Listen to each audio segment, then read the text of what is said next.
Buenas tardes.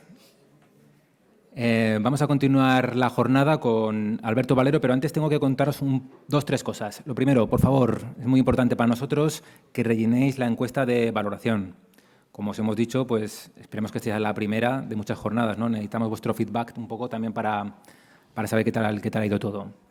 Me comentan de organización que pasarán la lista de firmas para final por la tarde y que si alguien no se ha registrado por la mañana porque no ha llegado a tiempo o ha llegado más tarde, allí en la mesa del fondo está Tatiana que os registrará, ¿de acuerdo? Hola, Tatiana.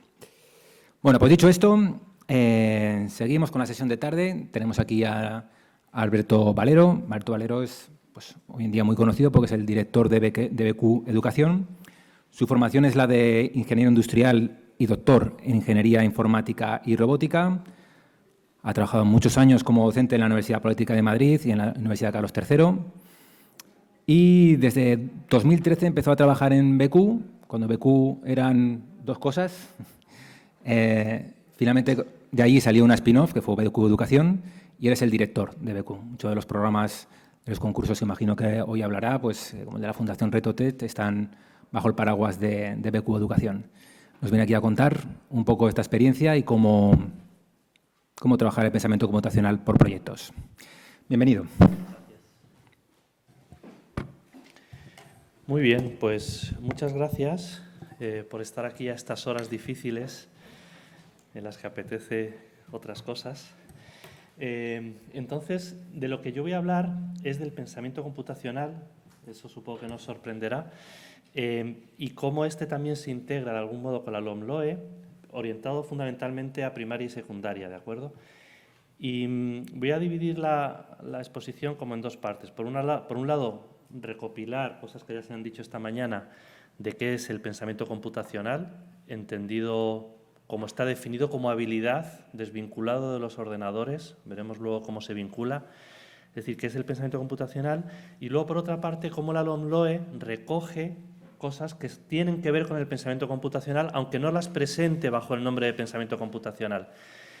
Y finalmente, con esa exposición, pues hacer un pequeño resumen diciendo, bueno, pues qué conclusiones sacamos para el aula, es decir, cómo podríamos aplicar esto en el aula y quizá qué cosas pueden desviarse un poco de lo correcto, o al menos en mi opinión, qué cosas pueden desviarse de lo correcto y, por supuesto, pues al final que podáis hacer preguntas y que si es oportuno y tenéis interés, pues que podamos discutir sobre ello, porque una cosa importante es que no vengo aquí a decir cómo son las cosas, vengo a decir cómo las veo yo y, por supuesto, podéis no estar de acuerdo o estar de acuerdo y podemos abrir una discusión.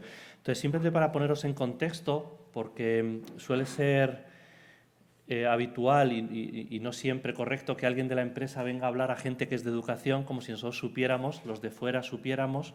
Entonces, os quiero poner en contexto. BQ Educación es una empresa educativa, solo nos dedicamos a la educación.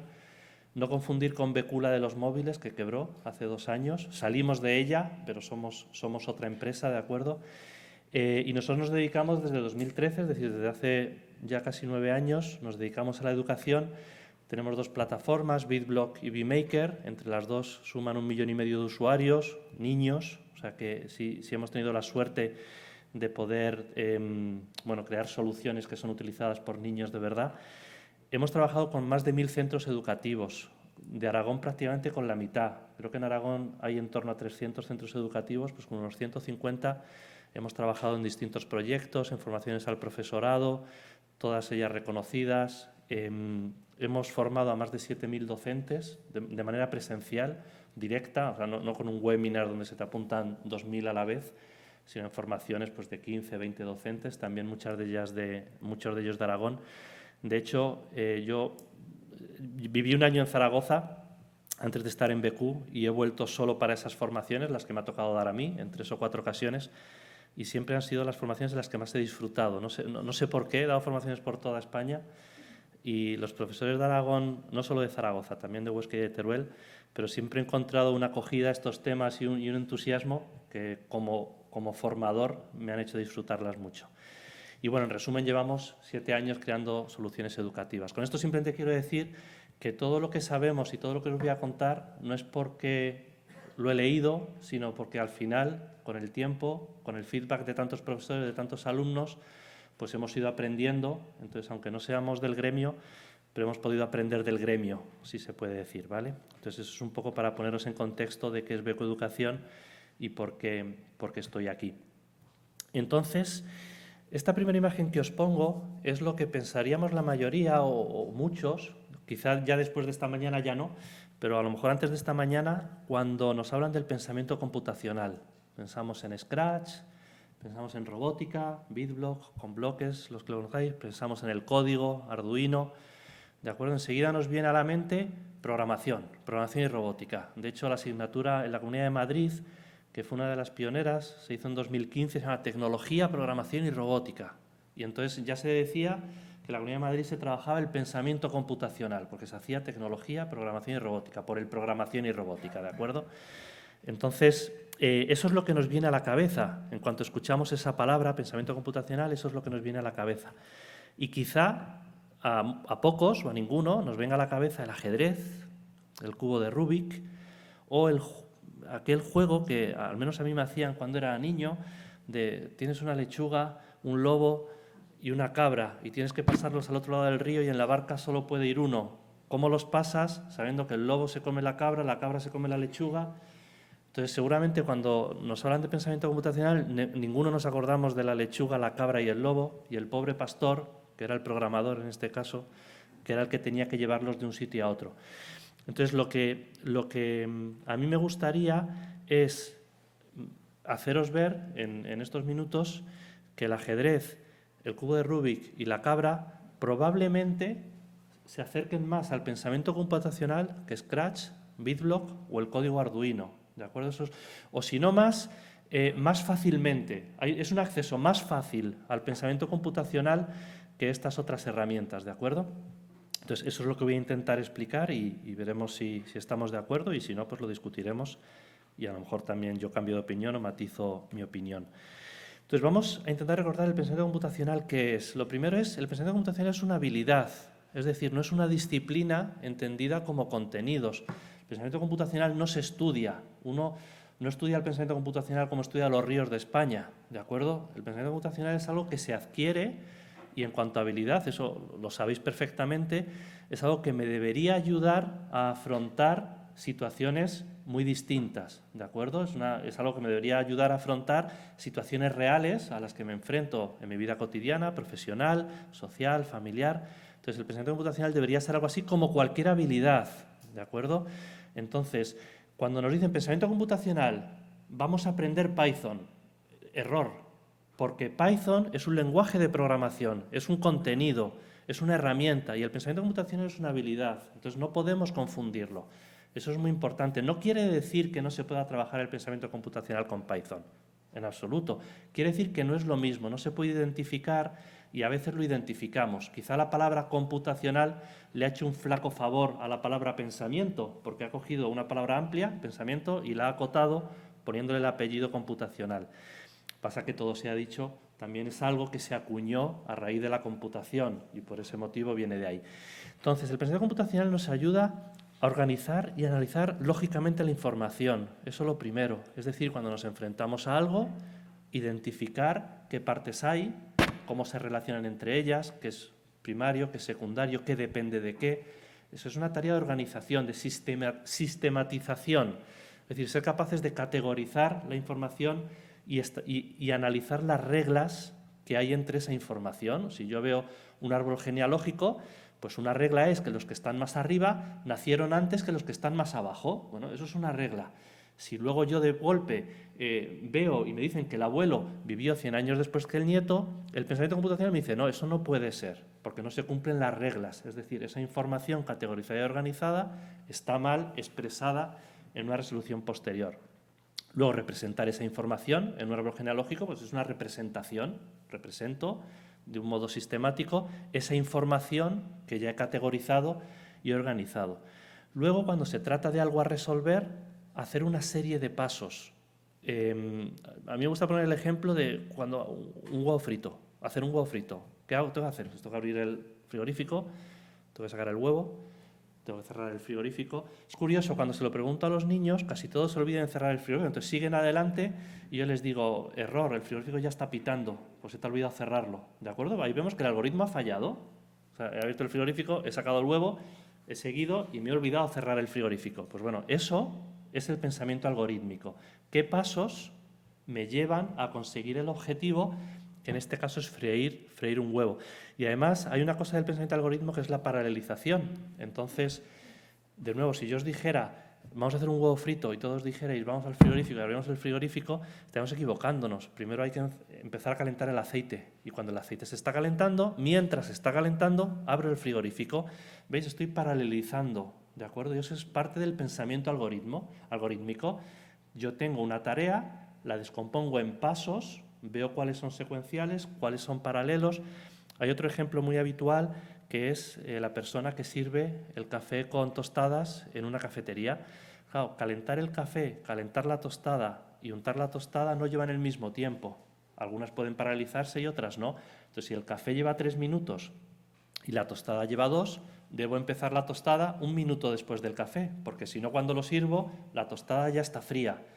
¿Veis? Eso es pensamiento algorítmico. Es un ejemplo de que el pensamiento computacional no es solo programar, es enfrentarse a cualquier situación en la que yo tenga que resolver un problema. Entonces, lo peculiar del pensamiento computacional es ser capaz de describirlo en pasos.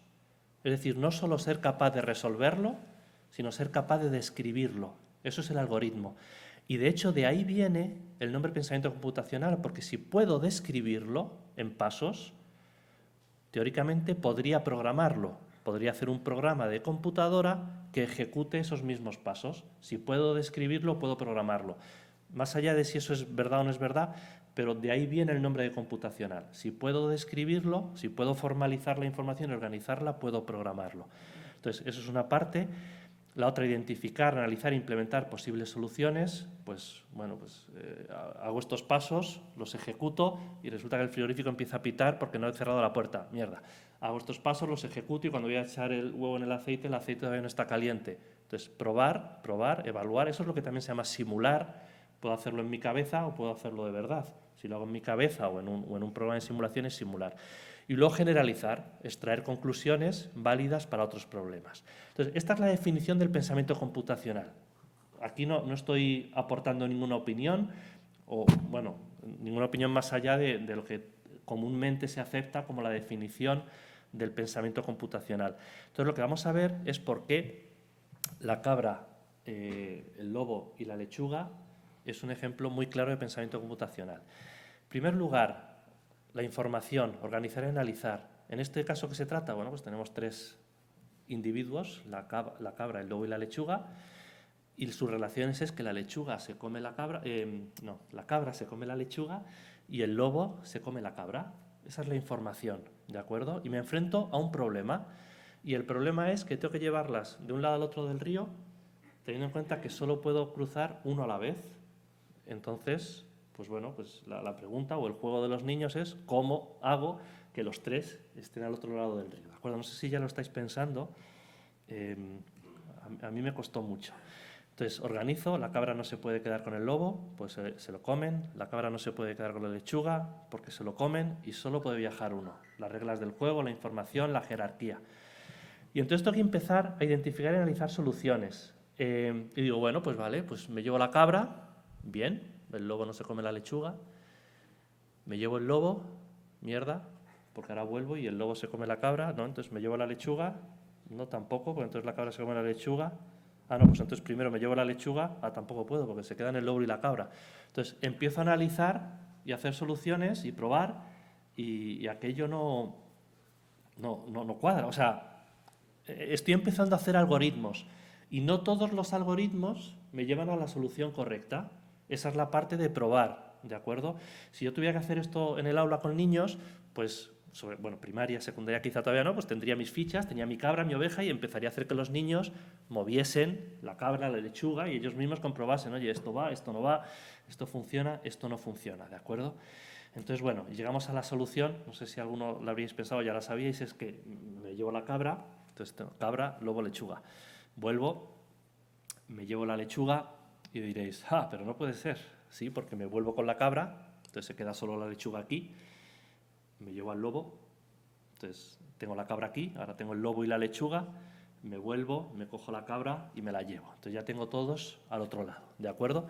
Entonces, este ejercicio es mucho, o en mi opinión, es mucho más adecuado para trabajar el pensamiento computacional que, por ejemplo, hacer esto mismo en Scratch. Podríamos haber hecho esto en Scratch. No sé si conocéis todos Scratch, es una aplicación bastante sencilla, bastante accesible y sin duda la más utilizada en el mundo para la programación o para el inicio a la programación en ámbito escolar.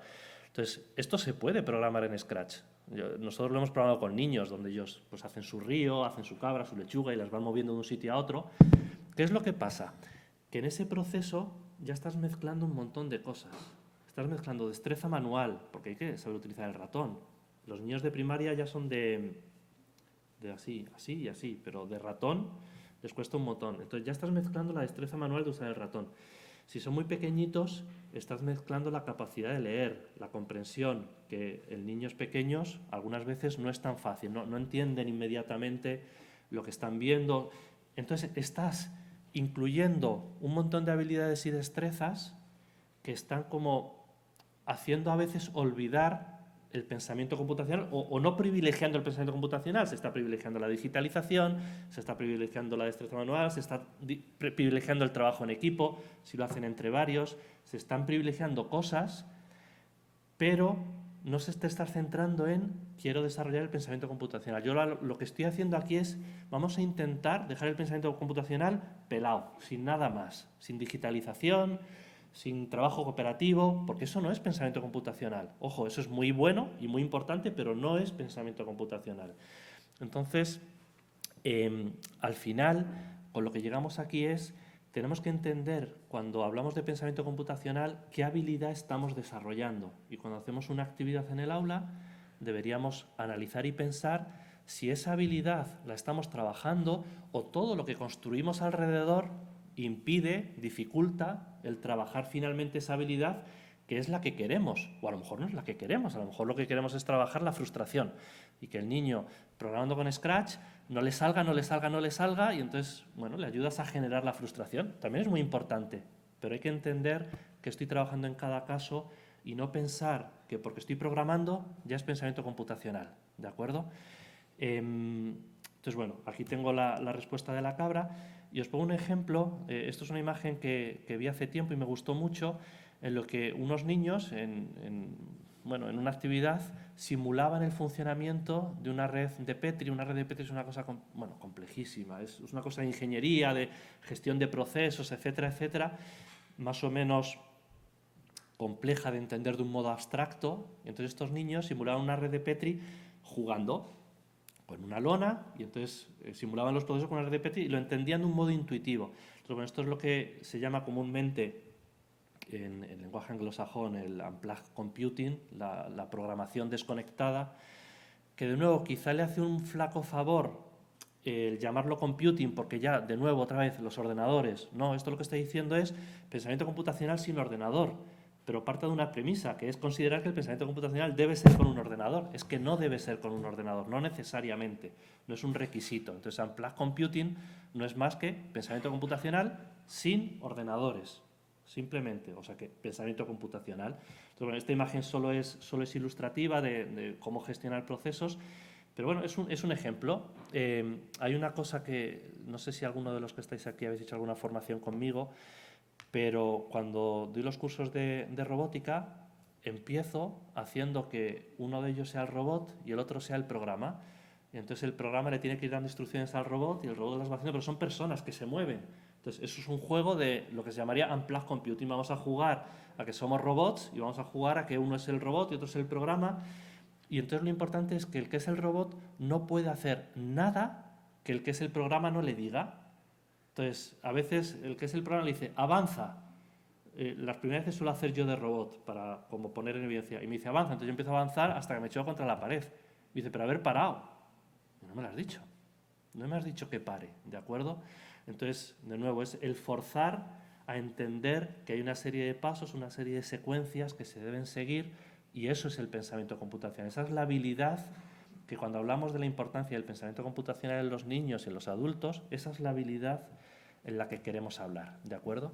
Entonces, ¿qué dice la LOMLOE respecto a esto? ¿De acuerdo? ¿Cómo la LOMLOE, sí, cómo la LOMLOE lo ve? No solo el pensamiento computacional, pero ¿qué ha construido la LOMLOE alrededor del pensamiento computacional? Por un lado, el desarrollo de competencias STEAM, ¿de acuerdo? Lo pone en relación, es decir, esto no deja STEAM. La LOMLOE dice STEM, es curioso que no hayan incorporado la A de artes, que yo pensaba que era algo ya como comúnmente aceptado, pero no, ellos siguen hablando, en la LOMLOE se sigue hablando de STEM, sabéis que es ciencia, tecnología, ingeniería y matemáticas, y la A es de artes. Artes, no he entendido como pintar, sino artes en el sentido anglosajón, que son las humanidades. O sea, es mucho más amplio que pintar. Es el arts, las liberal arts, que es todo lo que hace referencia a las humanidades. Entonces, las humanidades es un poco como lo que anima y da sentido a la tecnología, la ciencia, las matemáticas y la ingeniería. Entonces, habla de la transversalidad o interdisciplinariedad, que no deja de ser integrar todos los contenidos de muchas asignaturas. Es decir, que al final las matemáticas de por sí solas no existen. Me decía una vez uno, una esfera no existe. Existen cosas que parecen esferas, un balón de fútbol, una sandía, pero la esfera, como ente matemático, las matemáticas no existen. La física no existe, no existen perros esféricos y sin masa que caen por una ladera sin rozamiento. Eso no existe, ¿de acuerdo? Entonces, el pensamiento computacional como elemento que une, que atraviesa todo, ¿de acuerdo? Esto, fijaos, que ya es un poco raro, porque el pensamiento computacional es una habilidad, no une, ayuda a cada una de ellas, pero bueno, así lo pone, y habla de resolver objetivos concretos. Eso sí es muy pensamiento computacional, resolver un problema, objetivos concretos. Esto dice la LOMLOE. También habla del pensamiento de diseño. Esto es una traducción así muy Spanish del design thinking, que es famosísimo. Yo la primera vez que leí pensamiento de diseño, ¿qué leche será el pensamiento de diseño? Hasta que lo vi una vez entre paréntesis, ponía design thinking, y digo, leche, vale, design thinking. Que también es un término muy chupi guay, que no significa más que es una metodología para resolver cosas de manera original, ¿de acuerdo? El design thinking es una metodología, es un ABC de qué pasos aplico para resolver un problema de un modo creativo, original, teniendo en cuenta muchos puntos de vista, desarrollando rápido. Entonces habla del pensamiento de diseño y el pensamiento computacional, los une, eso es interesante, los une, y sí, tiene una cierta relación, pero no es lo mismo, pero sí los une, y vuelve a repetir, solución de una necesidad concreta. Todo esto son textos de la LOMLOE, ¿de acuerdo? No es cosecha mía. Las negritas sí son cosecha mía, pero lo otro es de la LOMLOE. Entonces, solución de una necesidad concreta. Entonces, una vez más, antes interdisciplinariedad para resolver una cosa concreta, aquí pensamiento de diseño, pensamiento computacional para una necesidad concreta. Luego dice diseñar, fabricar y evaluar prototipos de manera creativa y cooperativa. Entonces, fijaos, aquí ya sí hemos pasado a una aplicación inmediata de las habilidades del pensamiento computacional. Habilidades que se traducen en fabricar. Estamos hablando de materializar. Aquí, por ejemplo, se podría decir que la programación pura y dura, Scratch, por ejemplo, se quedaría fuera, porque está hablando de fabricar y construir prototipos. Sería discutible si un programa es un prototipo o es algo fabricado. Yo aquí lo entiendo fabricar como algo tangible fuera de la pantalla, o sea, material, aprender con las manos. Pero cuando habla del trabajo cooperativo, la LOMLOE no habla de, o habla de diseñar, fabricar y evaluar prototipos. Parecería que habla de cosas tangibles, materializadas, que se programan, pero que no es solo un programa. O sea, evita quedarse en el ordenador. Y luego, explícitamente el pensamiento de diseño, vuelve a repetir pensamiento de diseño y pensamiento computacional para necesidades concretas. Vuelve otra vez el término de concreto, necesidad, construir. Entonces, si tuviéramos que, interdisciplinares, otra vez, y vuelvo a decir, respuesta a una necesidad del entorno próximo. En este caso habla de identificar necesidades del entorno próximo. Esto es mucho del design thinking. Para poder empatizar con una necesidad, para poder comprenderla, tiene que ser algo próximo, tiene que tocarme, tengo que entenderla. No puedo resolver la solución de los niños en África si nunca he conocido a un niño de África, porque no puedo empatizar, no lo puedo entender. Entonces, aquí la LOMLOE habla respuesta a una necesidad del entorno próximo, ¿de acuerdo? Y otra vez más, soluciones creativas. Entonces, si resumimos, lo que dices, proyectos interdisciplinares, esto es interesante, creo que luego en la mesa redonda se tratará si el pensamiento computacional debería ser una asignatura o debería ser algo transversal a todo. Entonces, la LOMLOE insiste mucho en lo interdisciplinar, es decir, no trabajarlo en una sola materia, es lo que dice la LOMLOE, no estoy dando aquí una opinión. Luego dice ideas originales que den respuesta a una necesidad real. Esto es muy importante, necesidad real. Estamos muy acostumbrados a crear proyectos que no le sirven a nadie. Y ojo, el servir no es una utilidad, ¿cómo decir? Una utilidad, iba a decir capitalista, no sé si es la palabra. O sea, os pongo un ejemplo. En un Retotec, que es un proyecto, a lo mejor alguno habéis participado, estáis participando, es un proyecto nacional que precisamente se busca construir un prototipo que resuelva una necesidad real. Pues un colegio de Madrid construyó con una aplicación móvil, impresión 3D y Arduino, un sistema en el que cuando tú ibas al baño, para que saliera el papel higiénico, pues tenías que meter tu código personal en el móvil y el móvil de tal, y entonces te salía tus 10 centímetros o 20 centímetros de papel higiénico. Invento bastante interesante. Y es que los niños del cole dijeron, es que al final del día no queda papel. Dice, entonces es imposible que todo el mundo necesite tanto papel. O sea, no puede ser. Esto es porque hay gente que abusa. Entonces racionalizaron el papel. Hicieron este proyecto, bueno, pues respondía a una necesidad real de ese centro. En otro centro donde el papel fuera un bien precioso, que todo el mundo dispone de él, pues ese proyecto no hubiera respondido a una necesidad real, por mucho que técnicamente al profe de tecnología le molase mogollón. ¿De acuerdo? Eso es importante. Entonces, necesidad real. No el proyecto, no necesidad del profe de tecnología de hacer algo que le mola mogollón, sino necesidad del entorno. ¿Por qué? Porque eso hace que los niños empaticen y, sobre todo, porque es el único modo de realmente buscar una solución creativa cuando entiendes el problema. Entonces, sí, el papel higiénico fue bastante interesante. Luego nos dijeron los niños, pues lo llegaron a implementar en un baño de pruebas. Los profes les dejaron, había un baño que era así, y entonces comercializaban los códigos entre ellos. Si me das el desayuno, te doy mis 10 centímetros de papel higiénico. Lo cual era contradictorio, porque claro, si te doy mi desayuno, a lo mejor ya no necesito el papel higiénico, pero el caso es que se creó toda una economía sumergida de papel higiénico y códigos de hablar. No, pero es interesante que esto se puede hacer. O sea, esto se puede, gracias a proyectos como Arduino, como App Inventor, como BitBlock, o sea, gracias a estas herramientas que hace 15 años no existían, este tipo de proyectos se pueden hacer y pueden surgir economías sumergidas en el colegio. Pero esto está muy bien, esto es una gran oportunidad que antes a lo mejor, o cuando yo estudié, o mi colegio era muy malo, o no existían. Luego insiste mucho la LOMLOE sobre construir prototipos, es decir, aprender con las manos.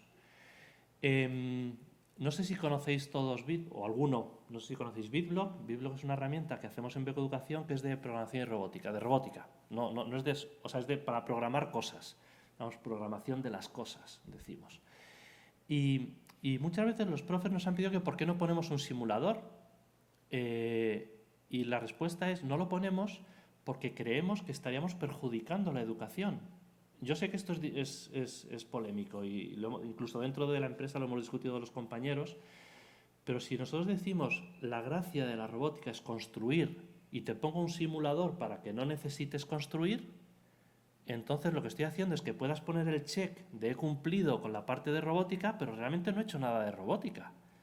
Porque es que lo bueno es que en la pantalla funciona, pero luego lo pasas al aparato. No digo el robot con ruedas, no penséis solo el robot con ruedas. Pensad en una ciudad con puentes levadizos y una discoteca. Los niños, nosotros hacemos con ellos ciudades inteligentes. Las ciudades inteligentes siempre tienen discoteca y más cosas. Pero siempre la discoteca, por lo que sea, que suele ser un LED dando vueltas con papel de plata. Siempre discoteca y más cosas. Cuando las cosas se construyen, no funcionan, o se desmontan, o se caen, o la discoteca pues no es tan disco. Entonces, esto es para poneros un ejemplo de cómo esa tensión que hay o esa resistencia que hay al construir. Y la resistencia es porque cuando se construye se descontrola el aula. Es verdad, es mucho más fácil. Mi profesor de filosofía en COU, así de viejo soy, nos dictó la asignatura entera, del primer día al último día, la dictó. Era el profesor con el que la gente menos hablaba en clase. Joder, ¿cómo íbamos a hablar? Si no había quien le siguiera el ritmo. Pero claro, si lo pensáis, ¿qué asignatura de filosofía fue esa? Que nos podía haber dictado el diccionario de la Academia Española del mismo modo y hubiera sido exactamente lo mismo de provechoso. Dictar filosofía. Es que no tiene ni pies ni cabeza. Entonces, a veces con la tecnología pasa algo así. Ahora pondré un ejemplo concreto, pero pasa algo así. Un ejemplo que nosotros vemos es cuando nos piden el simulador de robótica porque hacer el robot en clase es un lío, suele ser el argumento. También está el argumento porque en mi colegio no tenemos material y ahí es donde entra la discusión. Claro, ¿cómo ayudamos a esos centros que no tienen el material? Yo creo que poco a poco, gracias primero a los costes cada vez más bajos y gracias a grandes proyectos como Retotec, como proyectos de Telefónica, Digicraft, de Fundación Vodafone, cada vez los colegios tienen mejores materiales, están más equipados. Nunca es lo ideal, pero ya es raro encontrar un cole que te diga, es que no tengo ni una sola placa controladora. Ya es raro, ya es raro. Pero bueno, el otro argumento, claro, ese es el que no humilla, ese es el que humilla al director, es que no tengo material. El que humilla al profesor es que es un lío. Entonces, por eso suelen dar el otro. Pero bueno, la LOMLOE insiste mucho en construir, ¿vale? Y luego cooperar en la construcción de proyectos, es decir, trabajo en equipo. Aquí nos pasamos del cole que no tiene al otro extremo, que es el cole que tiene un kit para cada alumno, un ordenador para cada alumno y si me aprietas un aula para cada alumno. No, o sea, la LOMLOE insiste, y creo que acertadamente, en cooperativamente, porque cooperativamente te enfadas, cooperativamente te frustras, cooperativamente el compañero es más listo o más tonto que tú, cooperativamente pasan todas esas cosas que en el cole se pueden trabajar y que luego cuando llegan a la empresa, pues si no las han trabajado, pues es muerte y destrucción, es así de sencillo, ¿de acuerdo? Entonces, cooperar en la construcción de proyectos. Y no hay nada mejor para ejercitar esas habilidades de cooperación que construir juntos. Si ya le pasa a las familias cuando montan el mueble de IKEA que esa noche no se hablan, pues imaginaos 5 niños construyendo un puente levadizo con bricks de leche. Aquello es una fiesta. Pero es una fiesta muy bonita, ¿de acuerdo? Es muy divertido. De hecho, estas imágenes, bueno, todas son reales, obviamente, no son ilustraciones, pero todas ellas son de actividades que nosotros hacemos con niños. Y salvo la del medio, que quizá es muy de ordenador, ¿de acuerdo? También es real y es nuestra. Todas las demás son niños trabajando juntos, enseñando juntos, incluso las dos de la derecha son construyendo cosas. Esto es un invernadero móvil de un colegio de Ejido de Almería, que pues, el invernadero se va moviendo, y esto pues es unas palmeras, no sé qué colegio es, pero son unas palmeras con palillos que se mueven y hacen cosas, ¿de acuerdo? Entonces, lo importante cuando ya estoy intentando juntar pensamiento computacional y LOMLOE es qué queremos enseñar. Entonces, hemos visto que el pensamiento computacional, cuando se dice qué dice la LOMLOE del pensamiento computacional, realmente la LOMLOE no dice nada.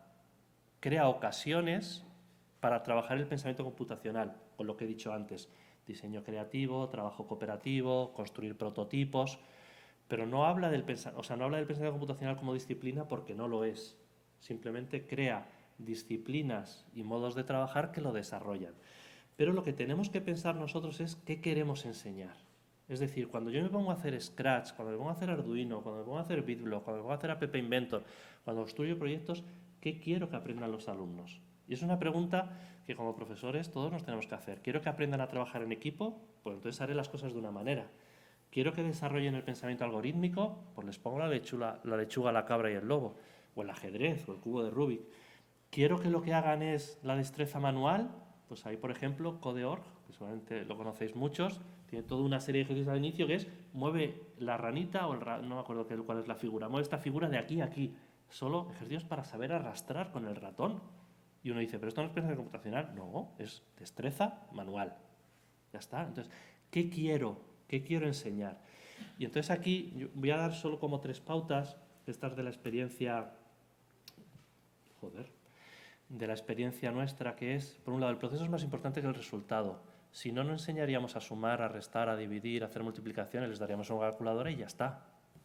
¿De acuerdo? Si lo importante fuera saber que la raíz de 25 es 5, le enseñaremos a utilizar una calculadora, no a hacer raíces cuadradas. Entonces, ¿por qué enseñamos a hacer raíces cuadradas? Porque el proceso, la disciplina de hacer una serie de operaciones ordenadas, bueno, ahora están los métodos Singapur y eso que ya no sé cómo se hacen. Cuando mis sobrinos me preguntan me pierdo.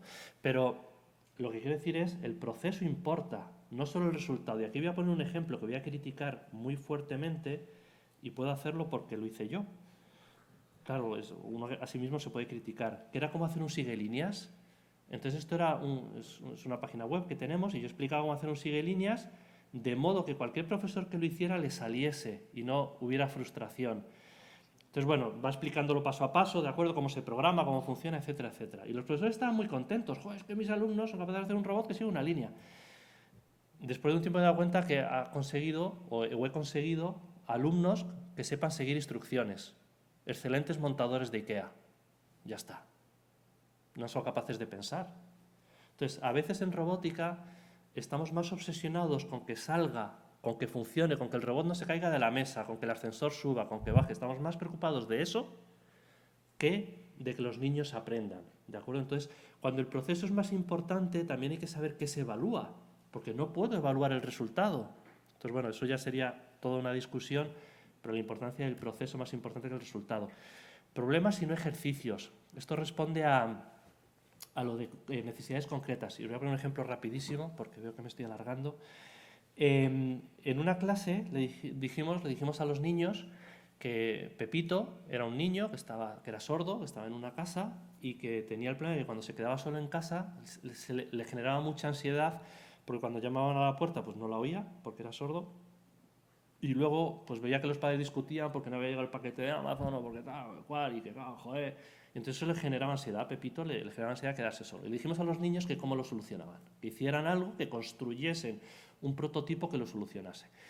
Y lo que hicieron casi todos, y seguramente lo que pensaríais la mayoría de vosotros, es pues conectaron al timbre un botón y cuando tocaba, o sea, el prototipo era un botón que al pulsarlo una luz parpadeaba. Fantástico, pues ya está, y así Pepito se enteraba. Y uno dijo, no, yo he hecho otra cosa. Y dijeron, ¿qué has hecho? Y dijo, pues que cuando da el botón, el zumbador, que es con un pequeñito altavoz, el zumbador suena. Claro, la risa fue total, es que Pepito es sordo. Y dijo, ya, pero yo me he dado cuenta que el zumbador cuando suena vibra. Entonces, si Pepito lo lleva en el bolsillo, cuando llaman al timbre, vibra. Y así no molesta si hay gente en casa. Entonces, es fantástico. Ese niño tuvo una idea muy distinta y muy original, y además los demás dijeron, ¡joder, qué bueno! ¿Qué hubiera pasado si en lugar de decir eso, yo por eso les hubiera dicho, hazme un programa que al pulsar un botón parpadee una luz? Hubieran hecho lo mismo la mayoría, un botón, que al pulsar el botón parpadease una luz, pero no hubieran aprendido a resolver una necesidad y sobre todo no hubiera surgido esta idea original. Entonces, por eso hay que partir no del problema, o sea, no del ejercicio, que a veces es la solución. Cuando yo digo haz un botón que al pulsarlo parpadee una luz, no estoy poniendo un problema, te estoy dando una solución. Te estoy diciendo que resuelvas una solución que yo te doy.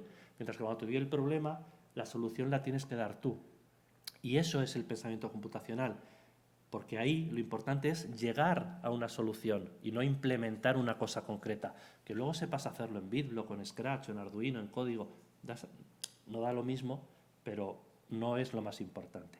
Entonces, problemas sin ejercicios. Y luego, a veces la obsesión que tenemos con el código. Yo soy ingeniero informático, doy clase en la universidad en el grado de ingeniería informática, doy clase de programación, C++, me encanta programar, es lo que más me gusta. Pero es que no se trata de hacer a los niños programadores. De nuevo, ¿qué queremos enseñar? La capacidad de resolver problemas. Entonces, si esa capacidad la pueden hacer de un modo más sencillo, con bloques o con un diagrama de flujo, o bailando, no lo sé, está muy bien. Pero si les metemos a programar, estamos mezclando dos cosas. Estamos mezclando la capacidad de secuencializar un problema, pensamiento computacional, con la capacidad de aprender un lenguaje de programación y traducir eso a unas líneas de código. Entonces, lo que veis en la pantalla es el mismo programa, ¿de acuerdo? Es uno en bloques y otro en código. Es exactamente lo mismo. El de la izquierda, lo único que hace es despistar a los niños. El de la derecha les permite... Sí, lo que queremos enseñar es la habilidad de hacer algoritmos. Ojo, yo a mis alumnos les quiero enseñar a programar en C++. Entonces, no me vale que hagan bloques, porque quiero enseñarles a programar en C++. ¿De acuerdo? Pero si lo que yo quiero es enseñar a secuencializar, no vale la pena hacerles perder el tiempo en algo que no aporta a eso, ¿de acuerdo? Salvo que lo que quiera es enseñarles a programar. Ojo, es muy distinto. Pero os digo que la pregunta que tenemos que hacernos siempre es ¿qué quiero enseñar? ¿Vale? ¿Qué quiero enseñar? Entonces, ambas cosas tienen validez, cada una en su contexto, y no tienen validez fuera de su contexto. No tendría sentido que yo enseñase Scratch a mis alumnos de primero de Ingeniería Informática. Se lo enseño porque los pobres llegan muy mal. No es coña, ¿eh? La primera semana hacemos Scratch para ver si así está el nivel. Pero, o sea que sí, si les podéis enseñar código en bachillerato, mejor. Así llegan sabiendo algo. Pero me refiero, son cosas distintas, ¿de acuerdo? El problema de estos es que no llegan sin saber pensar. Los que tengo en la universidad, yo los llamo generación copy-paste. Solo saben copiar y pegar, no saben hacer otra cosa. Es una pena, pero así están llegando en Madrid, al menos. Espero que aquí sea mejor. Y eso es todo por mi parte. Muchas gracias. Si tenéis alguna pregunta.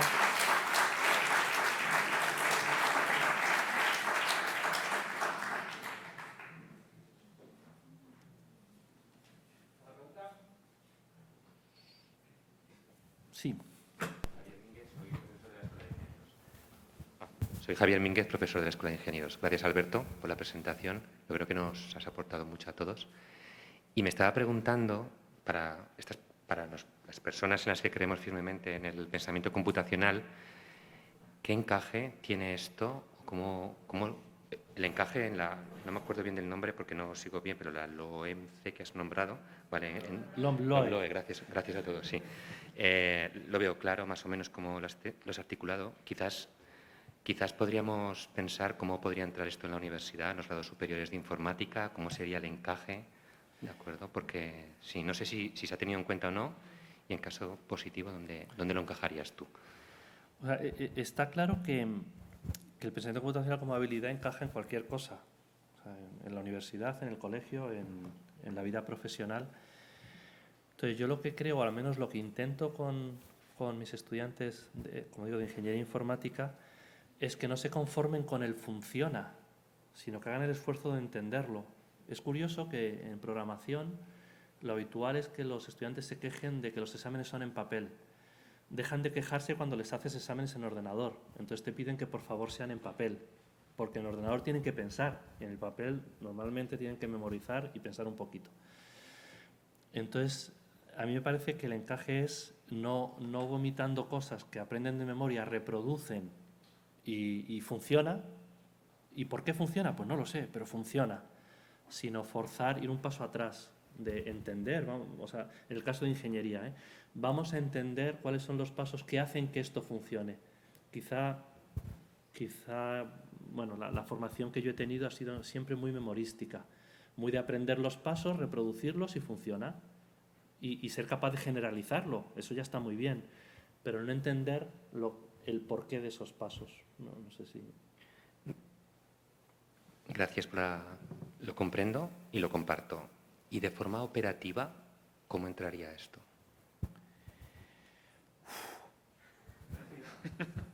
Claro, si tienes una clase con 70 alumnos en la universidad, malamente. Si tienes una clase con 20, 15 alumnos, pues haciendo que las clases, que en ingeniería es posible, sean más workshops que un profesor hablando durante 3 horas y soltando bla, bla, bla, bla, bla, bla, bla, bla, como mis clases de filosofía. Y ya para cerrar, que me interesa mucho conocer la opinión y compartirla, y más operativo todavía, es decir, comprendo la metodología, pero ¿lo encajarías, para ser más prácticos, en una asignatura de programación, una asignatura de computación, una asignatura de... ¿Me explico? Es decir, que dentro de lo que es el ecosistema de ingeniería, sí, comparto la metodología, pero me cuesta entender un encaje real en la escuela, simplemente. Pues mis alumnos en este primer parcial han suspendido el 90%, así que no lo he conseguido. No lo sé. Y si han suspendido el 90%, seguramente mucha culpa es suya, pero seguramente también mucha culpa es mía. Entonces, yo no lo he conseguido. No sé si es porque no tienen bases suficientes, si porque el modo en el que yo lo hago... O sea, tengo claro que me gustaría que pensasen. Creo que sabría hacer que aprobasen más, pero eso sería hacer que aprueben más, no hacer que aprendan más. Entonces, no sé muy bien. No sé si falta la base quizá de antes, de la escuela, que ya arrastran una deficiencia muy grande.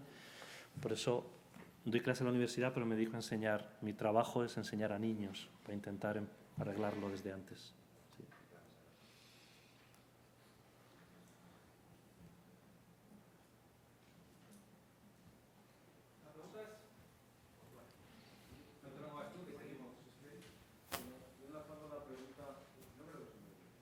De lo que acabas de decir de la tristeza esta en primera informática, con la perspectiva que nos hemos ido antes de comer. Con la perspectiva inglesa de edades, me parece muy triste que en primera informática esté esa situación. Bueno, yo creo que llevamos haciendo en este país algo muy mal durante mucho tiempo. Sí, o sea, también por matizar, yo doy clase en una universidad privada donde normalmente va el que no le da la nota para ir a la pública. Entonces se puede decir que se juntan pues lo peorcito de cada... O sea, es así, no vamos a engañarnos. No es una universidad privada a la que van los mejores, es una universidad privada a los que, no que sean malos, es que no les da la nota. Entonces, claramente con lo que vienen es con una deficiencia de pensar. Eso sucede. O sea, hay gente hoy que llega a la universidad y no ha pensado en su vida. Y eso es un problema. Aquí hay una manita. Que has dicho que más o menos el 90% de tus alumnos ha suspendido, pero que has dado un paso atrás y has conseguido que aprendan. Pero tú más, ¿qué preferirías? ¿Que aprendan o que no aprendan tanto, pero saquen mejores calificaciones?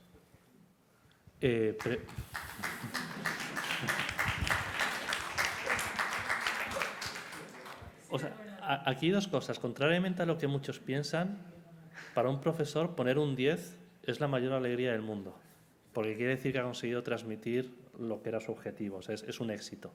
Los profesores no quieren suspender, los profesores quieren aprobar, lo que pasa es que a veces no pueden.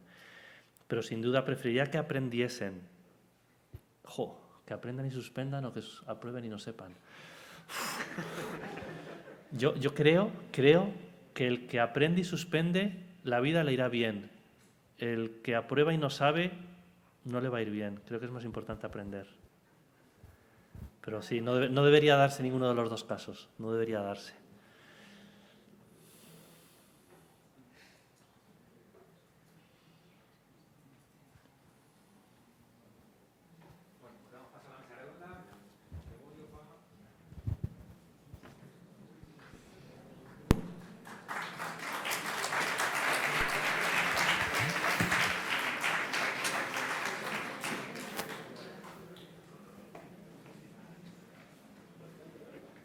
Sí, por media hora, porque además tengo el taxi a 5 veces para arriba, o sea que...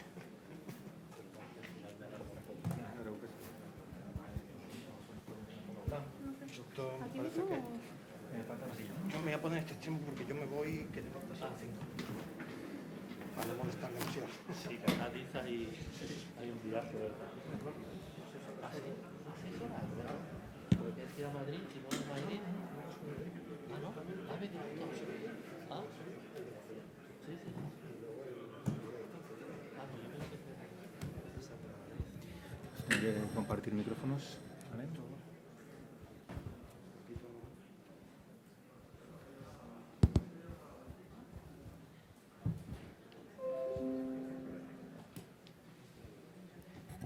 Bueno, vamos a comenzar la mesa redonda. A mi derecha, pues ya habéis conocido esta mañana a Juanma, acabáis de conocer a Alberto.